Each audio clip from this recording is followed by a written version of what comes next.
Welcome to the Explainer. So, if you're building with AI, you already know that getting an agent to work reliably is the real challenge, right?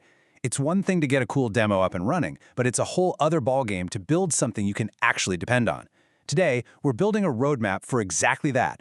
We're going to move beyond just fiddling with prompts and get into solid architectural design. You know the feeling. We've all been there. Stuck in that loop where you're just tweaking prompts over and over again. The agent does the wrong thing, so you think, okay, I'll write a better prompt. It hallucinates something, you rewrite the prompt. But what if the problem isn't the prompt at all? What if you're fixing the wrong thing? This right here is the key mindset shift. When you see an agent looping forever, that's not a prompting failure. That's an architectural failure. It's looping because it doesn't have a stopping condition built into its design. And this is exactly why we need to talk about agentic design patterns. They're the blueprints for building agents that don't just work sometimes, but work reliably. So, where do you even start? There are so many complex ways to build these things, it's really easy to get lost in the weeds. All right, let's dive into the most fundamental pattern, the one that should probably be your default for almost any complex task you throw at an agent. It's called ReAct, which is short for reasoning and acting. Now, think of it as a framework that forces the agent to, well, think out loud. It has to explain its reasoning at every single step. This makes its decisions totally transparent, and believe me, so much easier to debug when things inevitably go sideways. At its core, it's this really simple but powerful loop. First, the agent has a thought. Okay, what should I do next?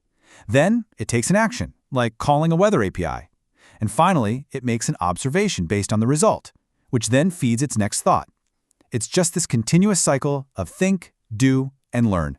But of course, this pattern comes with some pretty important trade-offs.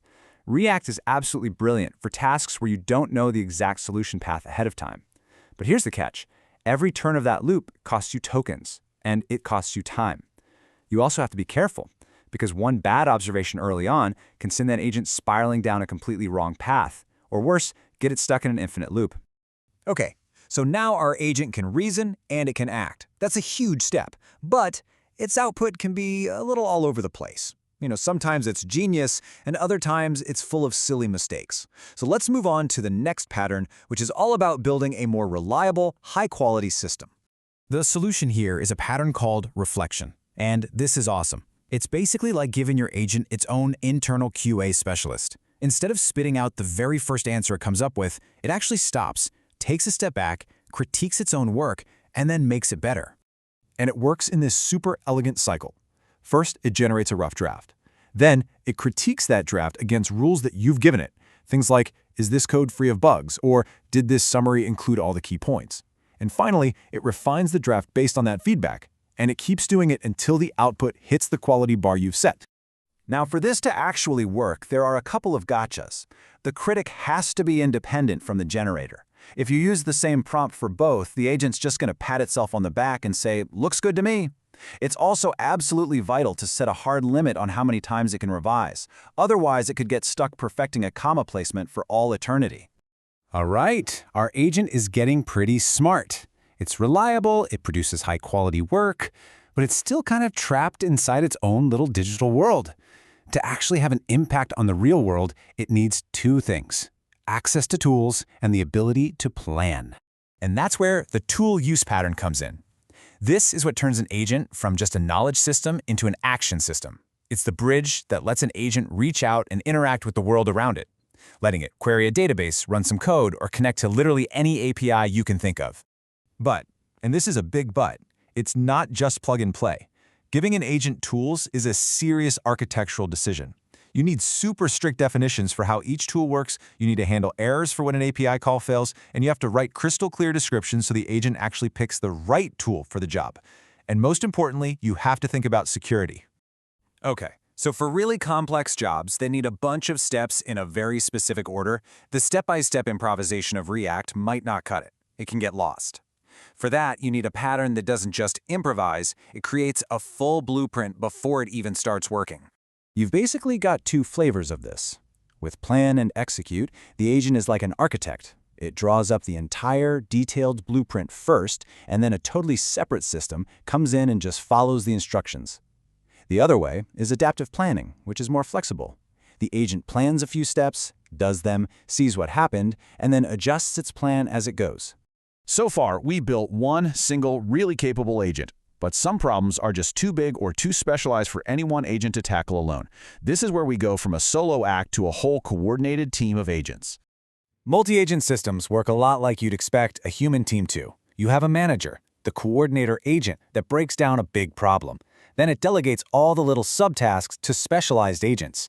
Each specialist has its own unique expertise and tools, which makes the entire system way more powerful and easier to manage.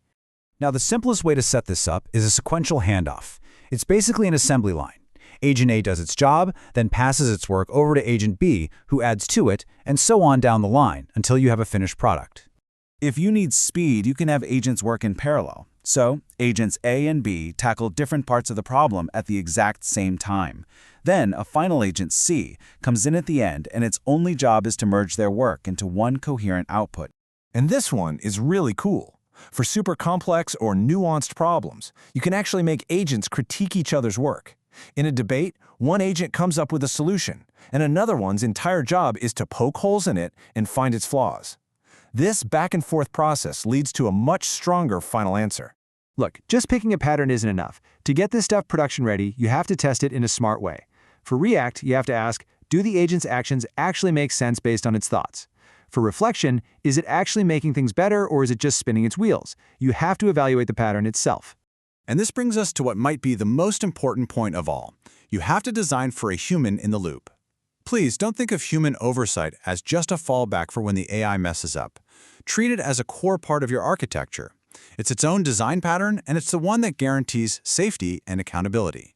So there you have it. That's the roadmap. We've gone from a simple reactive agent to one that can reflect on its work, use tools, make plans, and even collaborate as part of a team. These patterns are the building blocks for creating truly robust AI. So the only real question left is, what are you going to build with them?